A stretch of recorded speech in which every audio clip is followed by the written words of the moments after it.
بسم اللہ الرحمن الرحیم۔ کہتے ہیں کہ حضرت عبداللہ ابن حذافہ سہمی رضی اللہ عنہ کو ان سپاہی نے اس کے حکم کے مطابق فوراً پابند زنجیر کر کے قسطنطنیہ کی طرف روانہ کر دیا۔ یہ سردار اکلتا اور اپنے کام پر فخر کرتا ہوا پھر میدان کی طرف پلٹا اور میدان میں آ کے اپنے حریف کا انتظار کرنے لگا۔ اب مسلمانوں میں سے 3 شخصوں نے جدا جدا اس کے مقابلے میں جانے کے لیے ارادہ کیا اور ہر ایک نے یہی چاہا کہ میں اس کے مقابلے میں پہنچوں۔ حضرت مسعر بن مسروق ابصری رضی اللہ عنہ نے ان کا ارادہ معلوم کر کے اپنے دل میں کہا، ابن مسروق، عبداللہ ابن حذافہ سہمی رضی اللہ عنہ گرفتار ہو گئے۔ 3 مسلمان اس ملعون کی طرف جانے کا ارادہ کر رہے ہیں، تجھے خدا سے شرم نہیں آتی کہ تو مسلمانوں کا علم اٹھائے ہوئے اس کے شہادت پیشانی سے ان کی گرفتاری دیکھ رہا ہے اور لڑائی سے فعل و تحی کرتا جاتا ہے؟ قیامت کے دن اللہ تعالیٰ ذوالجلال والاکرام کے سامنے کیا جواب دے گا اور کیا عذر کرے گا؟ یہ سوچ کر آپ نے حضرت سعید بن زید بن عمرو بن نفیل عدوی رضی اللہ عنہ کو بلایا اور ان نشان جو آپ کو حضرت عبید بن جراح رضی اللہ عنہ نے مرحمت کیا تھا انہیں دے کر فرمایا کہ سعید تم یہ نشان لے کر کھڑے رہو، میں اس ملعون کے مقابلے کو جاتا ہوں، اگر اس نے مجھے شہید کر دیا تو میرا اجر اللہ غالب و بزرگ و برطرف ہے، اور اگر میں نے اس کو قتل کر دیا تو اس کا ثواب حضرت عبداللہ ابن حذافہ رضی اللہ عنہ کے اعمال نامہ میں درج ہوگا۔ حضرت سعید بن زید بن عمرو بن نفیل عدوی رضی اللہ عنہ نے اسلامی پرچم ہاتھ میں لیا اور یہ مسلمانوں کا عظیم سپہ سالار شیر کی طرح ڈکارتا ہوا اس سردار کے مقابلے میں پہنچا۔ وہاں پہنچ کر آپ نے اول گھوڑے کو ایک چکر دیا اور حسب ذیل اشعار پڑھے، اللہ جبار و قہار نے جان لیا ہے کہ آگ سے میرا دل داغ دیا گیا ہے، یہ سبب قائم اللیل کے رومی سردار اپنے شریر بھائی اس میں جلدی جان جائے گا کہ عالم آخرت کس کے واسطے ہے اور میرا معبود بدلہ لینے والا ہے۔ یہ تھے کہ آپ نے یہ پڑھ کر اس سردار پر حملہ کیا۔ سردار بھی آپ پر حملہ آور ہوا، دیر تک دونوں حریف گھوڑوں کو داتے رہے اور انہیں چکر دیتے رہے۔ لڑائی نے نازک صورت اختیار کی، دونوں گھوڑوں کو داتے بالکل قریب ہو گئے اور ایک نے دوسرے پر پوری طرح جس کے پھر دونوں لڑتے دور چلے گئے اور ایک غبار میں آخر نظروں سے بالکل غائب ہو گئے۔ ہر گروہ اپنے اپنے سرداروں کی طرف دیکھ رہا تھا اور فتح و نصرت کی اس کے لیے دعائیں مانگتا جاتا تھا، حتیٰ کہ پھر دونوں سردار ظاہر ہوئے، مگر اس حال میں کہ وہ دونوں تقارب سے بتعاوت کے قریب تھے اور چاہتے تھے کہ جدا جدا ہو جائے کہ اس سردار نے حضرت مسعر بن مسروق ابصری رضی اللہ عنہ سے کہا، دیکھیے تمہارے دین کی قسم بھی تمہارے لشکر کے پیچھے سے کیسا اور کس نشان الٹا ہے۔ آپ نے اس کے کلام کی طرف کچھ التفات نہ کیا اور فرمایا، وذالک دعا اللہ العزیز، ہی اللہ پر کچھ بعید نہیں ہے۔ اس نے کہا، مجھے اپنے دین کی قسم میں جھوٹ نہیں کہتا بلکہ آپ سے سچ کہہ رہا ہوں۔ یہ اگرچہ جھوٹ بول رہا تھا مگر آپ نے اس نیت سے کہ ممکن ہے کہ باری تعالیٰ جل مجدود نے مسلمانوں کے لیے ایک شکار روانہ کر دیے، اس کے قول کی حقیقت معلوم کرنے کے لیے اس طرف دیکھا۔ رومی سردار نے آپ کو غافل دیکھ کر آپ کی طرف جھپٹا اور آپ کو پکڑ کے یہ چاہا کہ ذہن سے اٹھا کر گرفتار کر لو کہ دفعتاً دور سے ایک نور کی طرح کا چمکتا ہوا نشان دکھلائی دیا۔ نشان حضرت خالد بن ولید مخزومی رضی اللہ عنہ کے ہاتھ میں تھا جو فضائے آسمانی میں لہراتا ہوا چلا آ رہا تھا۔ مسلمان نے اسے دیکھتے ہی زور سے تکبیر و تحلیل کے جان اداد نعرے مارنے شروع کیے۔ ان کے سنتے ہی ان کے صوت و دبدبہ کی وجہ سے سردار کے ہاتھ کی گریپ ڈھیلی پڑی اور وہ بہت سا ہو کر مسلمانوں کے لشکر کی طرف دیکھنے لگا کہ کیا ہوا۔ اس کے اس طرف متوجہ ہوتے ہی مسعر بن مسروق ابصری نے اس پر ہاتھ مارا اور پکڑ کے یہ چاہا کہ ذہن سے اکاڑ لو، مگر چونکہ وہ ذہن سے مربوط اور لوہے سے بندھا ہوا تھا اس لیے اپنی جگہ سے نہیں ہل سکا۔ آپ نے چاہا کہ اسے کھینچ ہی لو مگر آپ اس پر بھی قادر نہ ہو سکے، مگر پھر بھی آپ اسے اپنی طرف کھینچتے ہی رہے تاکہ اسے نیچے گرا دو۔ حضرت خالد بن ولید رضی اللہ عنہ نے بھی ادھر ہی آنے کا ارادہ کیا اور جب آپ بالکل قریب آ گئے تو اس نے اب یہ سمجھ لیا کہ میرے موت قریب ہی آ گئی ہے۔ یہ سوچ کر اس نے تلوار کا ہاتھ اٹھایا اور چاہا کہ حضرت مسعر بن مسروق ابصری رضی اللہ عنہ کے ہاتھ پر مار دو تاکہ ان کے ہاتھ سے چھٹکارا مل جائے، مگر جلدی میں حضرت مسعر بن مسروق ابصری کی طرف سے تلوار کا رخ پھرا اور وہ خود اس کے بائیں ہاتھ پر جا کر پڑی جس سے اس کا وہ ہاتھ کٹ کر زمین کے اوپر گر پڑا۔ حضرت مسعر بن مسروق ابصری زین کی طرف پلٹے اور وہ رومی سردار ہاتھ کی تکلیف کی وجہ سے شروع پر یاد اور آہ و اویلا کرتا ہوا اپنے لشکر کی طرف بھاگا۔ راستے میں اسے اس کا غلام اور مصاحب ملے جنہوں نے اسے اپنی گردنوں پر اٹھا لیا اور خیمے میں لا کے اس کے ہاتھ کو داغ دیا۔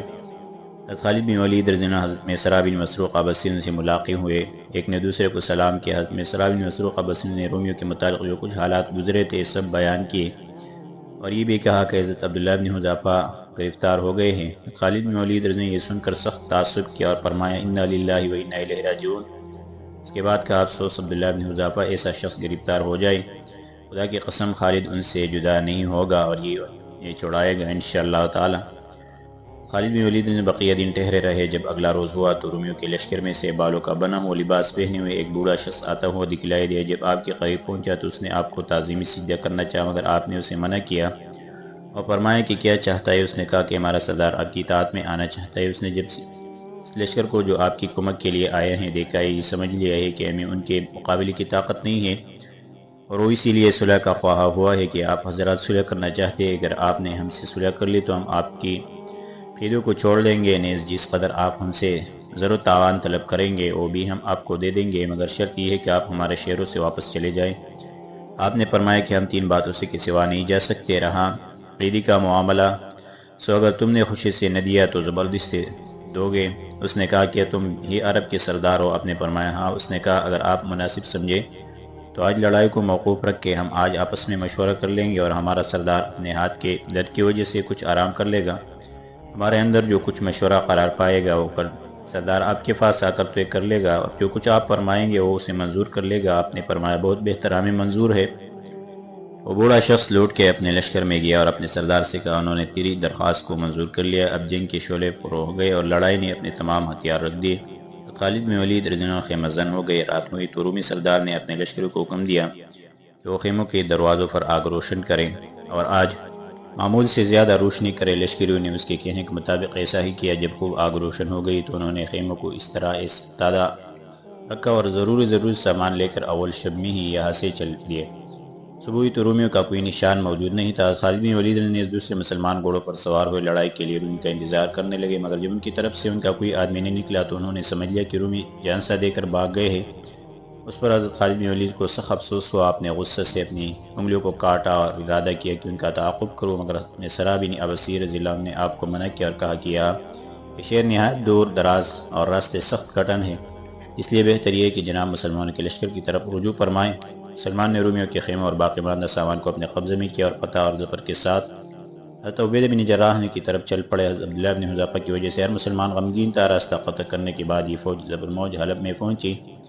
سپہ سالار اعظم حضرت عبیدہ بن جراح نے ان سے ملاقات کی اور ان کے بخیر و عافیت پہنچنے سے آپ بہت خوش ہوئے۔ حضرت میسرہ بن مسروق ابسی نے آپ کو سلام کیا۔ آپ نے سلام کا جواب دے کر ان سے مانا فرمایا اور مرحبا کہا۔ حضرت میسرہ بن مسروق ابسی نے آپ سے جنگ کا تمام قصہ بیان کیا۔ رومی جس قدر تحتیغ ہوئے تھے، جتنے مسلمان کام آئے تھے، سب آپ کو بتلائے، اور حضرت عبداللہ بن حذافہ کی گرفتاری جس طرح عمل میں آئی تھی وہ بھی سب کہیں۔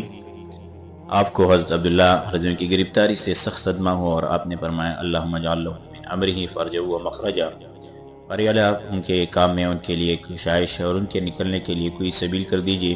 اس کے بعد آپ نے دربار خلافت میں حضرت امیر المومنین عمر بن خطاب رضی اللہ عنہ کو ایک خط لکھا جس میں آپ نے مسلمانوں کے دروں میں پہنچنے وہاں جنگ کرنے اور حضرت عبداللہ بن حذافہ رضی اللہ عنہ کی گرفتاری کے متعلق تحریر کیا۔